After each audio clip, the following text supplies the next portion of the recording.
মুয়াজ বিন জাবাল রাদিয়াল্লাহু তাআলা আনহুর এই বর্ণিত হাদিসটির মধ্যে যতগুলো দিক আছে তার মধ্যে থেকে আমি তিনটা দিক আপনার কাছে উল্লেখ করব।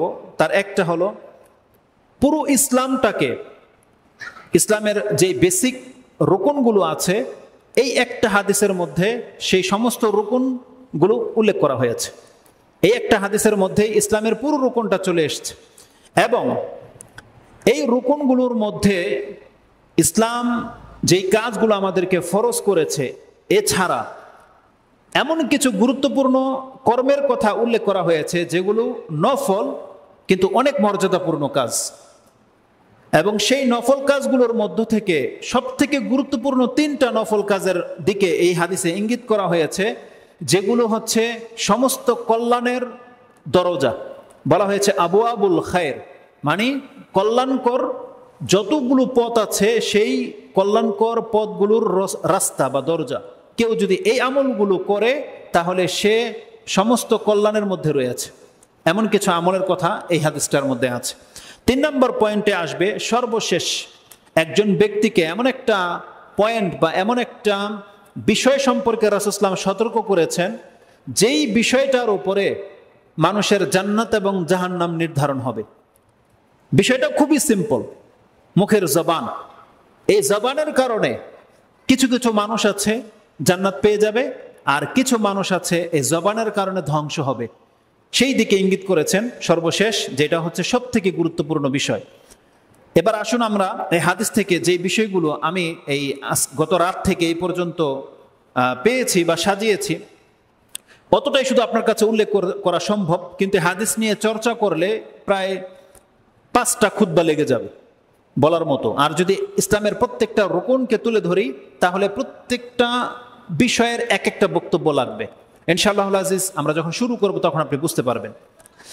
তার পূর্বে আমি এক্সট্রা একটা বিষয় নিয়ে আপনার কাছে আলোচনা করতে চাই, সেটা হচ্ছে প্রশ্ন করা। আমরা একে অপরের কাছে প্রশ্ন করি বা রাসূলুল্লাহ সাল্লাল্লাহু আলাইহি ওয়াসাল্লামকে প্রশ্ন করা হয়েছে। এই প্রশ্ন করা সম্পর্কে আমি কিছু কথা বলতে চাই, কারণ এই হাদিসের মধ্যে শুরুতেই প্রশ্ন করা সম্পর্কে রয়েছে। যে মুয়াজ বিন জাবাল বলছেন যে আমি রাসূলুল্লাহ সাল্লাল্লাহু আলাইহি ওয়াসাল্লামের নিকটে হতে পেরে তখন আমি প্রশ্ন করলাম। মানে একটা সফরে ছিল, রাতের সফর, অনেক মানুষ থাকে সফরে, কিন্তু এক পর্যায়ে মুয়াজ বিন জাবাল বলছেন ফাআসবাহতু ইয়াওমান কারীবাম মিনহু, একদিন সকালে আমি রাসূল সাল্লাল্লাহু আলাইহি ওয়াসাল্লামের একেবারে নিকটে পেয়ে গেলাম। তার মানে রাসূল সাল্লাল্লাহু আলাইহি ওয়াসাল্লামের কাছাকাছি আসার সুযোগ হয়েছে। ওয়া নাহনু নাসিরু, আর আমরা তখন রাতের ভ্রমণে ছিলাম।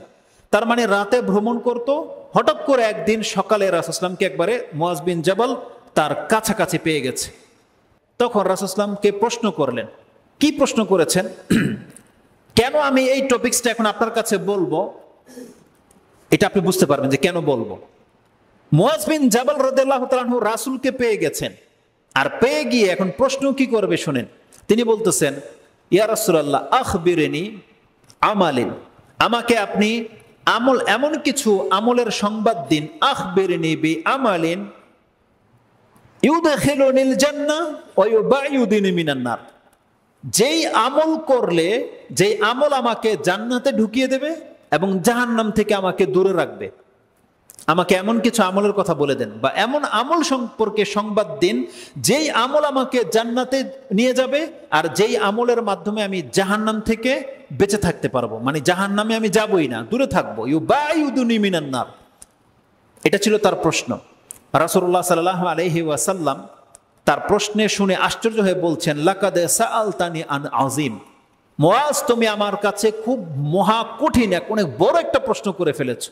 খুব, মানে কি বলি আমরা এটাকে, একটা আজিম প্রশ্ন, মানে মহান বিষয় জানতে চেয়ে ফেলেছে। মানে এমন মূল্যবান কিছু জানতে চেয়েছে যেটা খুবই মহৎ বা অনেক বড় ব্যাপার। সাআলতানি আন আযীম, মহা কিছু তুমি জানতে চেয়েছো। তারপর রাসূল সাল্লাল্লাহু আলাইহি ওয়াসাল্লাম তাকে বলেছেন তাকে কি করতে হবে সেটা বলেছেন।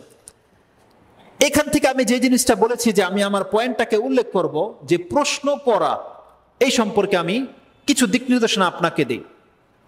আপনি কি বলতে পারেন, যেহেতু এখন রমজান সিয়াম, খুতবা তো নয়, আমি আপনাদের কাছে কিছু তথ্য জানতে চাইব।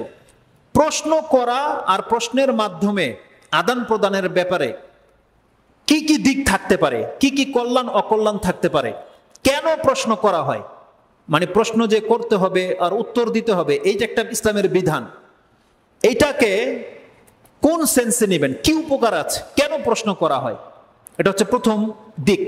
প্রশ্ন করার প্রথম দিক হচ্ছে কেন প্রশ্ন করা হবে। এর অনেকগুলো কারণ আছে। প্রশ্ন করার সব থেকে বড় কারণ হলো অজানা ব্যক্তি যে জানে তার কাছ প্রশ্ন করার মাধ্যমে জেনে নেবে। এটা হচ্ছে সব থেকে বড় হিকমত প্রশ্ন করার।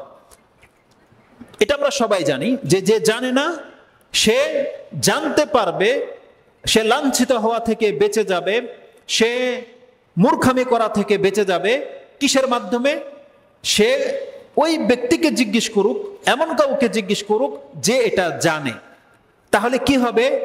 তার দ্বারা যে ভুলটা হতো সেটার হবে না। যেমন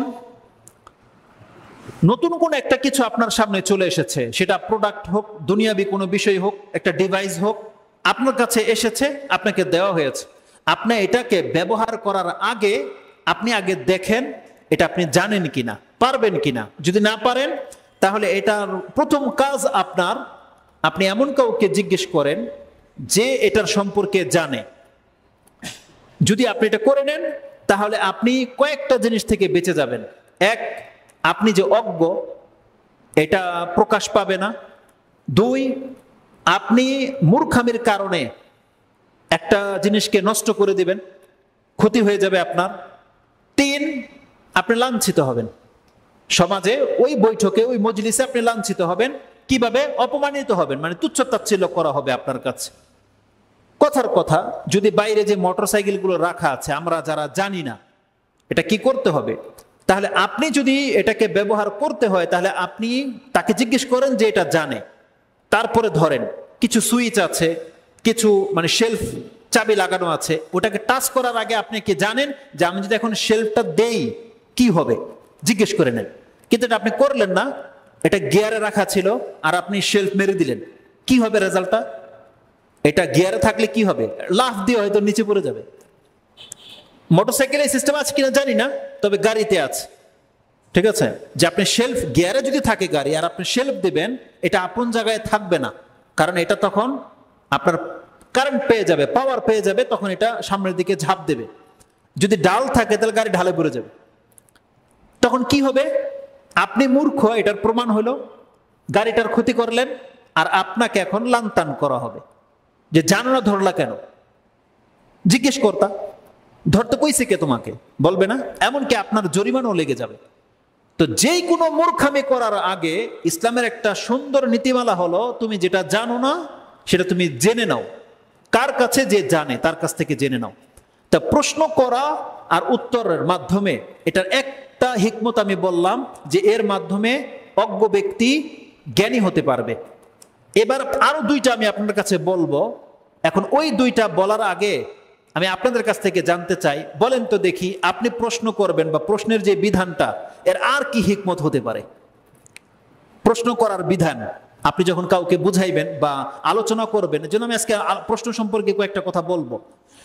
প্রশ্ন করা, উত্তর নেওয়া দেওয়া, এই সম্পর্কে ইসলামের আর কি দিক নির্দেশনা আছে? একটা তো বললাম যে যে জানে না সে জানতে পারবে প্রশ্ন করার মাধ্যমে। প্রশ্ন করা আর কোন কোন ক্ষেত্রে আল্লাহ ব্যবহার করেছে, বা প্রশ্ন করাটা রাসূল সাল্লাল্লাহু আলাইহি ওয়াসাল্লাম কোন কোন ক্ষেত্রে ব্যবহার করেছে, আপনি কোন কোন ক্ষেত্রে ব্যবহার করতে পারবেন, কি দিক আছে? আর কোন একটা দিক যদি বুঝে থাকেন। একটা হিকমত বললাম যে অজ্ঞ ব্যক্তি প্রশ্ন করে জেনে নেবে। প্রশ্ন করা সম্পর্কে শরীয়তে আর কি বিধান দিয়েছে আমাদেরকে, কি আছে? যেমন আরেকটা বলে দেই, তাহলে তৃতীয়টা আপনাদের কাছে শুনবো। প্রশ্ন করা হয় মর্যাদা মাপার জন্য। দেখেন তো ঠিক কিনা? প্রশ্ন করা হয় মর্যাদা মাপার জন্য। যেমন আপনাদের মাঝে এখন কে কতটা জ্ঞানী, এখন এটা বিচার করা যাবে প্রশ্ন করে। তার মানে যার মর্যাদা যত বেশি, সে যত জ্ঞানী হবে ততটা সে জানবে আর অ্যান্সার করতে পারবে। আর যখনই সে অ্যান্সার করতে পারবে তার মর্যাদা এক ধাপ আগে বেড়ে যাবে, যেটা অন্য পারবে না, যে পারবে তার মর্যাদা বেড়ে যাবে। এটার দলিল আমি দিতে পারবো। দেখেন, এই কথাটা এখন মনে পড়েছে, যদি ও তখন মনে পড়তো, আসলে তখন ভাবি নাই বক্তব্যটা নিয়ে, তাই নোট করে দিতাম। তবে আপনারা সেই ঘটনাটা জানেন। কোনো একদিন রাসূলুল্লাহ সাল্লাল্লাহু আলাইহি ওয়াসাল্লাম বলেছিলেন, বলো দেখি কোন গাছের পাতা ঝরে না, বলেছিলেন সাহাবীদের কাছে। তখন বর্ণনাকারী বলতেছেন সবাই বন জঙ্গলের সমস্ত গাছ চিন্তা করে শেষ। আব্দুল ইবনে বলেন তো কে বলছিল, কে পারতো উত্তরটা দিতে, কে ছিল যে জানতো এটা, কে? জি, আব্দুল্লাহ ইবনে ওমর। আব্দুল্লাহ ইবনে ওমর রাদিয়াল্লাহু তাআলা আনহু চট করে তার ব্রেন ক্যাচ করেছে, আমি জানি সেই গাছটা কি, যে গাছের পাতা ঝরে না। তিনি বলতেছেন সমস্ত বিজ্ঞ সাহাবীরা সামনে বসা, সবাই দুনিয়ার গাছ চিন্তা করতেছে, কিন্তু আমি বুঝতে পেরেছি সেই গাছটা কি। কিন্তু বড় বড় ব্যক্তিরা যেখানে সামনে ছিল, আবু বকর ছিল, ওমর রাদিয়াল্লাহু তাআলা আনহু ছিল, আলী ছিল, উসমান ছিল, এমন আব্বাস রাদিয়াল্লাহু তাআলা ছিল, এমন সাহাবীরা ছিল, তখন আমি মুখ খোলাটার সাহস পাইলাম না। কিন্তু রাসূল সাল্লাল্লাহু আলাইহি ওয়াসাল্লাম যখন বললেন হিয়া নাখলা, এটা খেজুর গাছ, তোমরা জানো না যে খেজুর গাছের পাতা ঝরে না? আমি যদি বলি বাংলার জমিনে, বাংলা তো খেজুর গাছ অ্যাভেলেবেল না, এটা আমাদের গাছ না, সোজা কথা। বলেন তো দেখি বাংলাদেশের ক্ষেত্রে কোন গাছের নাম বলবেন আপনি যে পাতা ঝরে না? জি, তাল গাছ, ডাব গাছ। তাহলে তাল গাছ ডাব গাছের চাইতে একটু দূরে, আপনার বাসায় তো তাল গাছ নাই, ডাব গাছ আছে, তাই না? তাহলে আপনি ডাব গাছ চেয়ে তাল গাছ বললেন কেন? সুপারি গাছের পাতা ঝরে। জি, পাতা ঝরে না, শুধু পাতা, পুরো ডাগা সহ ঝরে পড়ে যায়। তো যাই হোক, তো ডাব গাছের পাতাও ঝরে শুকিয়ে গেলে, পুরা গাছের পুরা একটা মানে ঠালাই সহ ঝরে পড়ে যায়। খেজুর গাছও এরকম ঝরে, কিন্তু পাতা ঝরে না, ঠালা ঝরে কিন্তু পাতা ঝরে না। তো আলহামদুলিল্লাহ আমাদের সমাজে সেটা হবে নারিকেল গাছ। ডাব গাছ বলতে নারিকেল গাছ, তো সেটার পাতা ঝরে না। এমন আরো বেশ কিছু গাছ থাকতে পারে, আল্লাহু আলম। তো এই কথাটা আমি কেন বললাম, তাহলে প্রশ্ন করার মাধ্যমে মর্যাদা বৃদ্ধি হতো। এখন পর্যন্ত কোন জায়গায় আমার দলিলটা আছে এটা বলি নেই। ওমর রাদিয়াল্লাহু তাআলা যখন এই কথাটা শুনেছিলেন যে আব্দুল ইবনে ওমর বলতেছে যে আমি জানতাম সেটা ছিল নাখলা। ওমর রাদিয়াল্লাহু তখন কথাটা বলেছিল যে ছেলে, তুই যদি ওই মজলিসে কথাটা বলতে পারতি, তাহলে ওই মজলিসে আমার চেয়ে বেশি সম্মানিত আর কেউ হতো না। নিজের ছেলে, যে যাক আমার ছেলে পারছে, আলহামদুলিল্লাহ, ছোট বাচ্চা। তাহলে এই যে প্রশ্নের উত্তর দিতে পারলে যে মর্যাদাবান হওয়া বা সম্মানিত হওয়া, ওমর রাদিয়াল্লাহু তাআলা সে কথাটা বলেছিল, যদি তুমি তখন বলে দিতা কথাটা, তাহলে আমার চেয়ে বেশি খুশি আর কেউ হতো না। তাহলে প্রশ্ন করার দ্বিতীয় হিকমত হচ্ছে, প্রশ্ন করা হয় মর্যাদা বৃদ্ধি করার জন্য। তৃতীয় আরেকটা কারণ আছে। এখন আপনি বলেন তো দেখি, যদি আমার বক্তব্য বুঝে থাকেন, করা হবে, আল্লাহ করবে প্রশ্ন, কেন করবে? এক তো প্রথমে আলোচনা করছি, জানানোর জন্যই তো প্রশ্ন। এক, দুই বললাম মর্যাদাকে বাড়ানোর জন্য, জ্ঞান যাচাইটাই তো প্রথম আলোচনাটাই ছিল, জ্ঞান যাচাই করা, জানা নেওয়া, এটা। আর জ্ঞান যাচাই করাটা এখন বললাম যে এটার মাধ্যমে জ্ঞান যাচাই করা হবে, মর্যাদা বৃদ্ধি পাবে। তৃতীয়টা কি যেন বলতেছিলেন আপনি? যোগ্যটা, এটাই তো বললাম এখন, তাই না? যে একজন ব্যক্তি যে যোগ্য সে উত্তর দিতে পারবে, তার মানে তার যোগ্যতা প্রমাণ হয়ে যাবে। যেমন ওই যে আলোকিত জ্ঞান, তারপরে আরো কত কি প্রশ্নের উত্তর পর করতেছে না, যে যারা জানে তাদেরকে মান উপর দিকে দেয়। তৃতীয় কারণ হলো বা তৃতীয় হিকমত হলো প্রশ্নটার, এই প্রশ্ন করা হবে মুক্তির জন্য। কেউ মুক্তি পাবে, কেউ ধ্বংস হবে। বলেন তো কোথায় ঘটবে সেটা? প্রশ্ন করা হবে, প্রশ্ন উত্তর দিতে পারলে সে মুক্তি পাবে, ধরা খেলে জাহান্নামে যাবে, ধ্বংস হবে। কোথায়? কবরে। কবরে কোথায় করা হবে? কবরে। কবরে কি আছে? তোমাদেরকে প্রশ্ন করা হবে, কঠিন ফিতনায় ফেলা হবে কবরে। যেই ব্যক্তি কবরের প্রশ্নের জবাব দিতে পারবে, তার বাকি জায়গাগুলো তার সহজ হয়ে যাবে, আছে না? তাহলে ওইটাও নির্ণয় করা হবে কিভাবে? প্রশ্ন করে। আপনাকে প্রশ্ন করা হবে, আর প্রশ্ন খুব সেন্সিটিভ, একেবারে সিম্পল প্রশ্ন। সিম্পল প্রশ্ন করা হবে, একেবারে সহজ প্রশ্ন, একেবারে মুখস্থ করে লাইছেন। যারা ধর্ম পালন করে না, একেবারে মুখস্থ করে ফেলছে। মান রব্বুক, ও আপনার আগে বলে দিবে। কি বলবে? রাব্বি আল্লাহ। ওমা দীনুক, দীন আল ইসলাম। ওমান নাবিয়ুক, বলছেন মুহাম্মদুর রাসূলুল্লাহ সাল্লাল্লাহু আলাইহি ওয়াসাল্লাম। বলে দিলে একেবারে চটফট। আপনি কি মনে করেন কবরে গেল তো এরকম ইজি? যেহেতু উত্তর তো আপনার জানা, ইজি হয়ে যাবে না?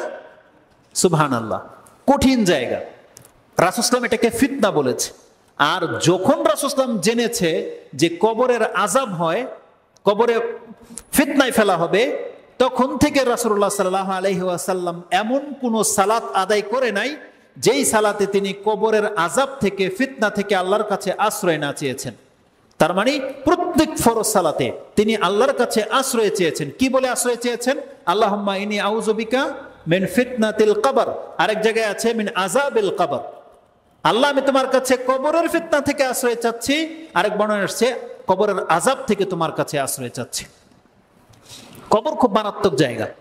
এই জন্য রাসূল সাল্লাল্লাহু আলাইহি ওয়াসাল্লাম বলছেন যে তোমাদের ভাইকে যখন দাফন করেছো, তোমরা এই সময় তার জন্য খালেজ ভাবে দোয়া করো, কারণ এখন তাকে ফিতনায় ফেলা হবে।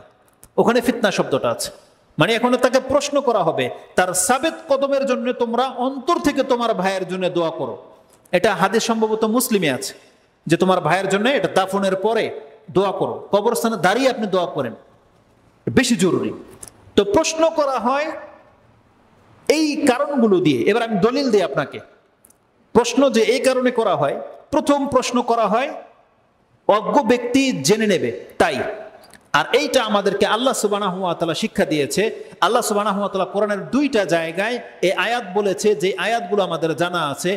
সূরা আম্বিয়া 21 নম্বর সূরার 7 নম্বর আয়াতে আল্লাহ সুবহানাহু ওয়া তাআলা বলছেন, এটার প্রেক্ষাপট হচ্ছে মুহাম্মদুর রাসূলুল্লাহ সাল্লাল্লাহু আলাইহি ওয়াসাল্লাম যখন দাওয়াত নিয়ে আসলেন, তখন মক্কার মুশরিক কাফেররা বলতো, এ তো আমাদের মতোই রাসূল, আমাদের মতোই নবী, মানে আমাদের মতোই মানুষ, আমাদের মতোই বাশার।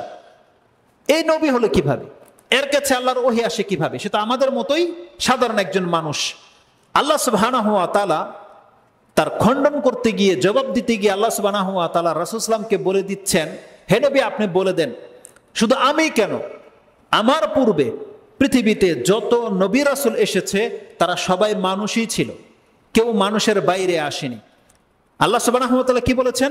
আর শুধু মানুষ নয়, বরং তারা সবাই পুরুষ মানুষ ছিল, কোনো মহিলাকে আল্লাহ সুবহানাহু ওয়া তাআলা নবী করেনি। তাই আল্লাহ এই আয়াতগুলোতে বাশার না বলে ডাইরেক্ট রিজাল বলেছে। আল্লাহ সুবহানাহু ওয়া তাআলা বলছেন, ওমা আরসালনা কাবলাকা, আপনার পূর্বে, শুধু আপনাকে কেন, আপনার পূর্বে আমি যতজনকে পাঠিয়েছি, ওমা আরসালনা, পাঠাইনি, তবে পাঠিয়েছি ইল্লা রিজালান, মানুষের মধ্য থেকে পুরুষকে, মানে পুরুষ মানুষকে আমি নবী করে পাঠিয়েছি, নূহি ইলাইহিম, যাদের কাছে আমি ওহী করেছি। তার মানে আল্লাহ সুবহানাহু ওয়া তাআলা মানুষ পাঠিয়েছে এবং পুরুষ মানুষ, কোন মহিলাকে নবী করা হয়নি। এই কথা বলে দিয়ে আল্লাহ সুবহানাহু ওয়া তাআলা বলছেন, যদি তোমাদের এটা জানা না থাকে তাহলে তাদেরকে জিজ্ঞেস করো যারা এটা জানে। তার মানে তারা কারা? ইহুদি খ্রিস্টানরা। কারণ ইহুদিদের কাছে উযাইর আলাইহিস সালাম এসেছিল, খ্রিস্টানদের কাছে ঈসা আলাইহিস সালাম এসেছিল, আর তারা সবাই মানুষ ছিল। তাই বলছেন যে ফাসআলু, জিজ্ঞেস করো, আহলা যিকর। আহলা যিকর মানে হচ্ছে আহলে কোরআন বা আহলুল কিতাব। আহলে কিতাবদেরকে জিজ্ঞেস করো, বা জ্ঞানীদেরকে, যাদের কাছে ওহীর জ্ঞান আছে তাদেরকে জিজ্ঞেস করো। ফাসআলু আহলা যিকর ইন কুনতুম লা তা'লামুন, যদি এই বিষয়টা তোমাদের জানা না থাকে। তাহলে একটা প্রেক্ষাপটে এই আয়াতটা নাজিল হয়েছে, কিন্তু এটা ইসলামের একটা মূলনীতি হয়ে গেছে। এটা একটা মূলনীতি যে তোমার যদি কোনো কিছু জানা না থাকে তাহলে যে জানে তার কাছ থেকে জেনে নাও। এই কথাটাই সূরা নাহল 16 নম্বর সূরার 44 নম্বর আয়াতে একটু অতিরিক্ত কথার সাথে এসেছে। সূরা নাহলের পরের আয়াতটি 43 নম্বর হচ্ছে এটা, আর এর পরের আয়াতটির মধ্যে আল্লাহ বলছেন বিল বাইয়িনাতি ওয়াজ জুবুর। তবে অনেকে এখন জ্ঞানী হওয়ার দাবি করে, আহলে কোরআন, আহলে ওয়াহি, আহলে কিতাব, জ্ঞানী হওয়ার দাবি করে, কিন্তু তাদের কথার মধ্যে যখন দুর্বলতা থাকে, মিথ্যা থাকে, বানোয়াট কথা থাকে, এই জন্য এখন একটা দাড়িওয়ালা, টুপিওয়ালা বা জুব্বাওয়ালা হুজুর যদি বলে দেয় বিশ্বাস করে নিও না। তবে বিশ্বাস করবে কখন? বিল বাইয়িনাতি ওয়াজ জুবুর, যদি সুস্পষ্ট প্রমাণের সাথে তোমাকে জানাতে পারে তখন বিশ্বাস করবে। তার মানে জেনে নাও সুস্পষ্ট প্রমাণের সাথে। তাহলে এটা একটা প্রেক্ষাপটে নাজিল হয়েছে, কিন্তু এটা এখন আমাদের কাছে কি হয়ে গেছে? একটা মূলনীতি। এটা ইসলামের একটা মূলনীতি যে আপনি জ্ঞানীদের কাছ থেকে জিজ্ঞেস করে তারপরে আমল করবেন। তাহলে প্রশ্ন করা হয় জানার জন্যে, এবং এর মাধ্যমে আপনি জানতে পারবেন।